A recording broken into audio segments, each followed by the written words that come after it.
Hi hello എല്ലാവർക്കും എൻ്റെ പുതിയൊരു വീഡിയോയിലേക്ക് സ്വാഗതം. അപ്പോൾ ഫോട്ടോ കണ്ടപ്പോൾ മനസ്സിലായല്ലോ, ഇന്ന് പൊറോട്ടയും ചില്ലി ചിക്കനുമാണ് ഉണ്ടാകുമ്പോൾ. അതിനായിട്ട് മൈദ, ആവശ്യത്തിന് ഉപ്പ്, കുറച്ച് പഞ്ചസാര, പിന്നെ കുറച്ച് വെള്ളം ഒഴിച്ച് നല്ലവണ്ണം കുഴച്ചെടുക്കണം. അപ്പോൾ നമ്മൾ ചപ്പാത്തി കുഴക്കുന്നതിനും കുറച്ച് ലൂസായിരുന്നാലേ പൊറോട്ടയ്ക്ക് ശരിയാവുള്ളൂ. അപ്പോൾ അതിനുശേഷം കിച്ചൺ ടോപ്പ് നല്ലോണം വൃത്തിയാക്കിയിട്ട് അവിടെ കുറച്ച് മൈദ തൂവിയിട്ട് ഇതേപോലെ ഇങ്ങനെ ഉരുട്ടി ഉരുട്ടി ഉരുട്ടി എടുക്കണം, അല്ലെങ്കിൽ അവിടെയൊക്കെ പറ്റിപ്പിടിക്കും.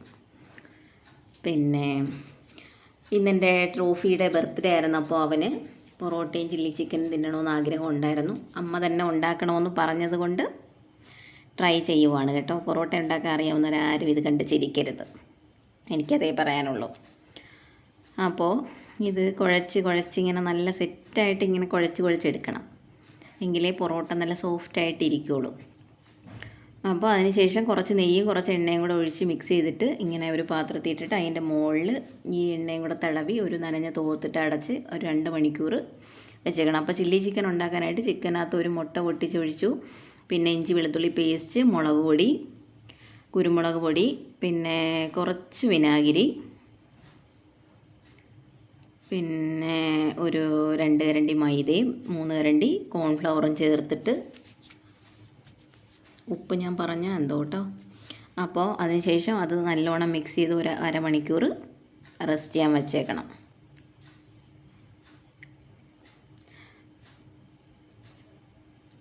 അപ്പോൾ നമ്മുടെ പൊറോട്ടയുടെ മാവ് 2 മണിക്കൂറിന് ശേഷം എടുക്കുമ്പോൾ ഇങ്ങനെ ഇരിക്കും.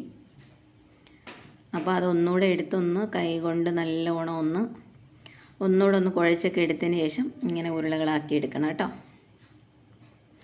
അപ്പോൾ ഉരുളകളാക്കി എടുത്തതിന് ശേഷം കുറച്ച് നെയ്യും എണ്ണയും കൂടെ ഉള്ളത് തന്നെ അത് കുറച്ച് അതിൻ്റെ മുകളിൽ ഒഴിച്ചൊന്ന് വെച്ചിട്ട് നനഞ്ഞ് തോർത്തുകൊണ്ട് മൂടി തന്നെ ഇട്ടേക്കണം. മാവ് ഉണങ്ങിപ്പോയാൽ പിന്നെ കൊള്ളത്തില്ല, അതുകൊണ്ടാട്ടോ. അപ്പോൾ ഇതും ഒരു അരമണിക്കൂർ റെസ്റ്റ് ചെയ്യാൻ വച്ചേക്കണം. അതിന് ശേഷം നമ്മൾ കിച്ചൺ കബോർഡിൽ കുറച്ച് എണ്ണ തേച്ചിട്ട് ഇതേപോലെ 2 കൈ വെച്ച് ഇങ്ങനെ സോഫ്റ്റായിട്ട്, ഒരുപാട് ബലം കൊടുക്കരുത്, ഇങ്ങനെ ഒന്ന് പരത്തിയെടുത്ത് കഴിഞ്ഞാൽ ഇത് ഞാൻ വെറുതെ ഒന്ന് അടിച്ച് വെക്കിയതാട്ടോ. അപ്പോൾ ഇങ്ങനെ കിട്ടും. അപ്പോൾ അതിന് ശേഷം അതിൻ്റെ മുകളിൽ കുറച്ച് എണ്ണ തടവിയിട്ട് കുറച്ച് മൈദയുടെ പൊടി സ്പ്രെഡ് ചെയ്തതിന് ശേഷം ഇങ്ങനെ പിച്ചാത്തിക്ക് ഇങ്ങനെ വരഞ്ഞു കൊടുത്തിട്ട് 2 സൈഡിൽ നിന്നും ഇങ്ങനെ ചേർത്ത് പിടിച്ചിട്ട് ഇങ്ങനെ ചുരുട്ടി എടുക്കണം. ചുരുട്ടി എടുത്തിട്ട് ബാക്കി വന്നത് ഇങ്ങനെ അതിൻ്റെ അടിയിൽ ഇങ്ങനെ കുത്തിക്കയറ്റി വെക്കണം, അല്ലെങ്കിൽ അതിൻ്റെ ലെയർ ഇളകിപ്പോകും കേട്ടോ, അതുകൊണ്ടാണ്.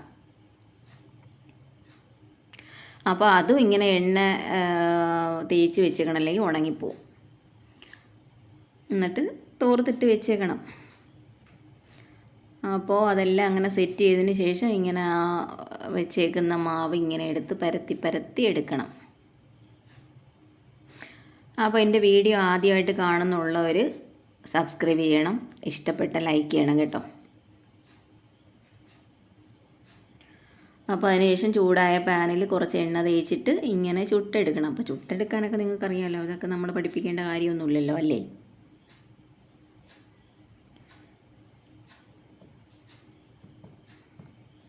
അപ്പോൾ ഇങ്ങനെ അപ്പുറം മറിച്ചിട്ട് അതിനകത്ത് ഈ ഗോൾഡൻ കളറാവുമല്ലോ, അപ്പോഴത്തേക്ക് എടുത്താൽ മതി.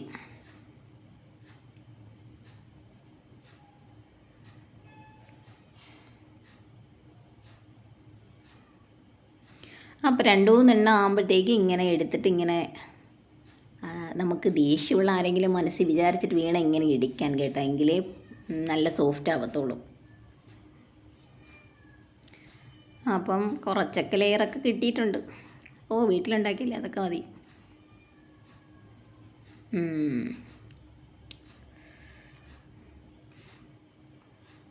ഞാൻ ക്ഷീണിച്ചു, ഭയങ്കര കഷ്ടപ്പാടായിരുന്നു. അപ്പോൾ അതിനുശേഷം നമ്മൾ അരപ്പ് പുരട്ടി വെച്ച് ചിക്കൻ എടുത്ത് ഇങ്ങനെ വറുക്കണം.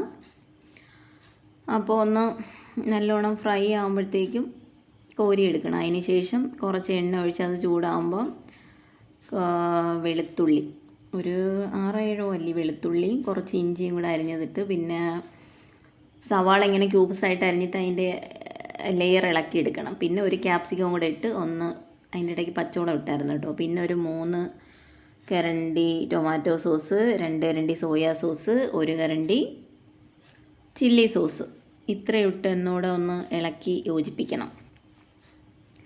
അതിനുശേഷം നമ്മുടെ കോൺഫ്ലവർ ഒന്ന് വെള്ളത്തിലൊന്ന് അത് ഒരു 1.5 കരണ്ടി, അപ്പോൾ ഒന്ന് വെള്ളത്തിലൊന്ന് ലൂസാക്കി എടുത്തിട്ട് ഒഴിച്ചു കൊടുക്കണം. അതിന് ശേഷം ചിക്കനും കൂടെ ഇട്ട് കുരുമുളക് പൊടി, പിന്നെ കുറച്ച് ഉപ്പ്, പിന്നെ ഒരു ഇച്ചിരി പഞ്ചസാര, പിന്നെ ഇത് വെള്ള എള്ള ഉണ്ടായിരുന്നു കേട്ടോ, വെറുതെ ഒന്ന് ഇട്ടതാണ് ഒരു ഭംഗിക്ക് വേണ്ടി. അപ്പോൾ ഒന്ന് ഇളക്കിയെടുത്ത് നമ്മളെ ചില്ലി ചിക്കനും റെഡി ആയിട്ടുണ്ട്. അപ്പോൾ ഇത്രയേ ഉള്ളൂ. അപ്പോൾ എല്ലാവരും ഒന്ന് ട്രൈ ചെയ്ത് നോക്കണം കേട്ടോ. പിന്നെ ഇതൊന്ന് ചന്തയിൽ പോയി മേടിച്ചതാണ്. ഇത് സിട്ര എന്ന് പറയുന്ന ഒരു ജാമ്പയ്ക്കയുടെ ഒരു വെറൈറ്റിയാണ്, നല്ല ടേസ്റ്റ് ഉണ്ടായിരുന്നു. പിന്നെ ഇത് കാണുമ്പോൾ നമുക്കൊരു കുട്ടിക്കാലം ഓർമ്മ വരുന്നില്ലേ, അപ്പൂപ്പന്താടി കണ്ട് കേട്ടോ. അപ്പോൾ പണ്ട് ഞങ്ങൾ താമസിക്കുന്നതിൻ്റെ മരമൊക്കെ ഉണ്ടായിരുന്നു, അവിടെയൊക്കെ പറന്നിങ്ങനെ നടക്കുമായിരുന്നു. അപ്പോൾ കുറച്ച് നേരം ഇവ ഇങ്ങനെ പറത്തിക്കൊണ്ടൊക്കെ നടന്നു, അതിനിടയ്ക്ക് കുറച്ച് നേരം ഞാനും പറത്തി. അപ്പോൾ ഇത്രയൊക്കെ ഉള്ളൂ. അപ്പോൾ വേറെ ഒന്നുമില്ല. Thank you, bye bye.